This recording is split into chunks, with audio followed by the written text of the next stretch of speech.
روکے بولی سکینہ پھوپھی گھر چلو، روکے بولی سکینہ پھوپھی گھر چلو، پھٹ رہا ہے کلیجہ پھوپھی گھر چلو، روکے بولی سکینہ پھوپھی گھر چلو، روکے بولی سکینہ پھوپھی گھر چلو، چھٹ گئے بے کسی میں سہارے میرے، ظالموں نے تماچے بھی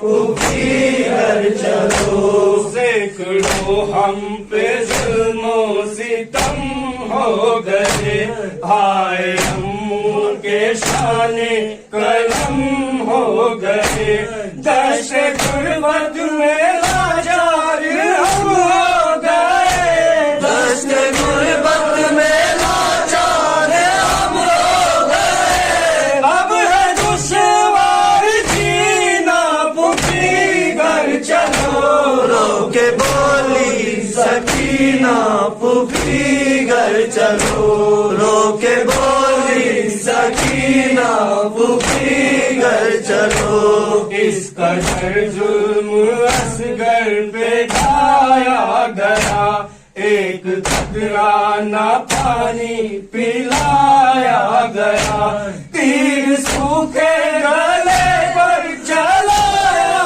گیا، تیر سوکھے گلے پر چلایا گیا، چل بسا میرا بھیا پھوپھی گھر چلو، رو کے بولی سکینہ پھوپھی گھر چلو، رو کے بولی سکینہ پھوپھی گھر چلو، مار ڈالا 72 کو تشنا دہا، کیا بتاؤں کہ کیسا چلن ہے یہاں، کہتی ہے میرے ہونٹوں کی یہ پپڑیاں، کہتی ہے میرے ہونٹوں کی یہ پپڑیاں، کوزہ پانی ہے مہنگا پھوپھی گھر چلو، رو کے بولی سکینہ پھوپھی گھر چلو، رو کے بولی سکینہ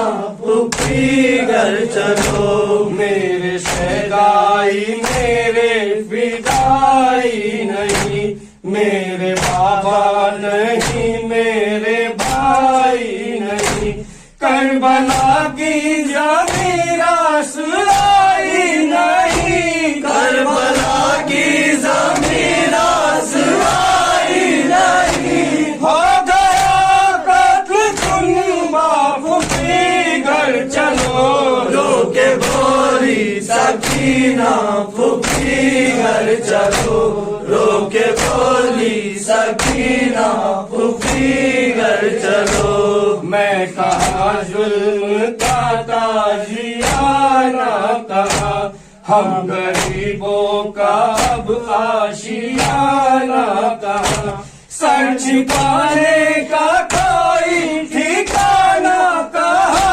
سر چھپانے کا کوئی ٹھکانہ کہا، جل چکا ہے خیمہ پھوپھی گھر چلو، رو کے بولی سکینہ پھوپھی گھر چلو، رو کے بولی سکینہ پھوپھی گھر چلو، ظلم سہنے کی اب مجھ میں ہمت نہیں، کوئی ایذا اٹھانے کی قوت نہیں، کوئی ایذا اٹھانے کی قوت نہیں، گھر چلو اب خدا پھوپھی گھر چلو، رو کے بولی سکینہ پھوپھی گھر چلو، رو کے بولی سکینہ پھوپھی گھر چلو، کھل کے رونے کی مجھ کو اجازت نہیں، ظلم سہنے کی اب مجھ میں ہمت نہیں، کوئی ایذا اٹھانے کی قوت نہیں، کوئی ایذا اٹھانے کی قوت نہیں، گھر چلو اب خدا پھوپھی گھر چلو، رو کے بولی سکینہ پھوپھی گھر چلو، رو کے بولی سکینہ پھوپھی گھر چلو، ہو چکے ہم تو برباد آخر چلو، ظالموں کے جینا ہے یہ ظاہر چلو، میرے بیمار بھائی کے خاطر چلو، میرے بیمار بھائی کے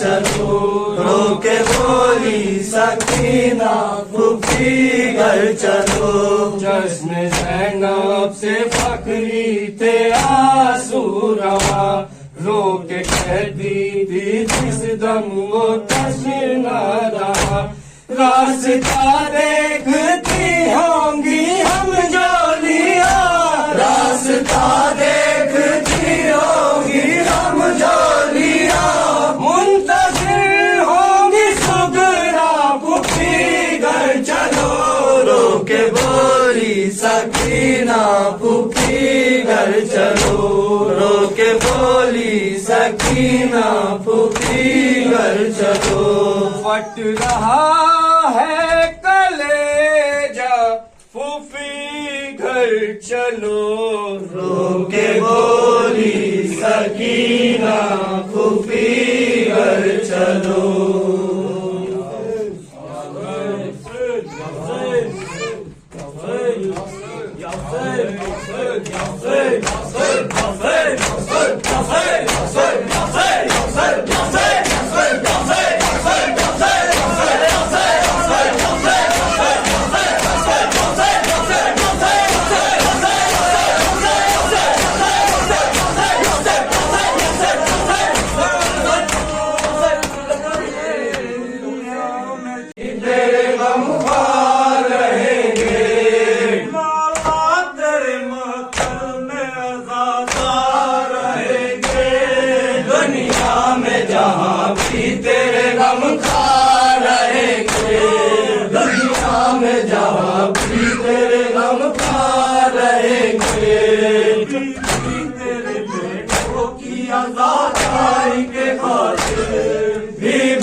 کی آزاداری کے خاطر قربان لٹانے کو بھی تیار رہیں گے دنیا میں جہاں بھی تیرے غم کار رہیں گے دنیا میں جہاں بھی تیرے غم کار رہیں گے جو لوگ بتاتے ہیں آزاداری کو بیکار جو لوگ بتاتے ہیں آزاداری کو بیکار وہ لوگ مصیبت میں گرفتار رہیں گے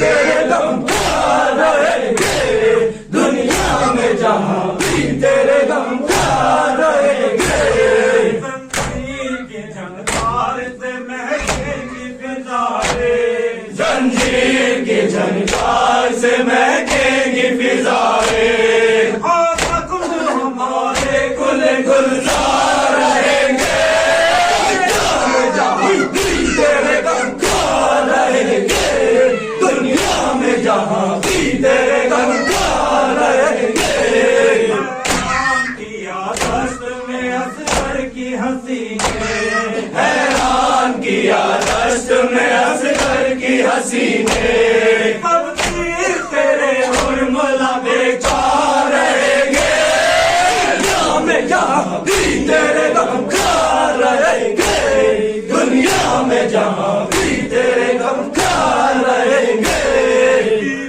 تیرے غازی کا علم کس نے اٹھایا بی بی تیرے غازی کا علم کس نے اٹھایا ہم اس کے پتا مشرقار رہیں گے دنیا میں جہاں بھی تیرے غم کار رہیں گے دنیا میں جہاں بھی تیرے غم کار رہیں گے قضا ہوں گی اگر اپنی نمازیں بے وجہ قضا ہوں گی اگر اپنی نمازیں جب پیر کے ہم کیسے وفادار رہیں گے دنیا میں جہاں بھی تیرے غم کار رہیں گے دنیا میں جہاں بھی تیرے غم کار رہیں گے جن لوگوں نے گھر سیدہ زہرا کا جلایا جن لوگوں نے گھر سیدہ زہرا کا جلایا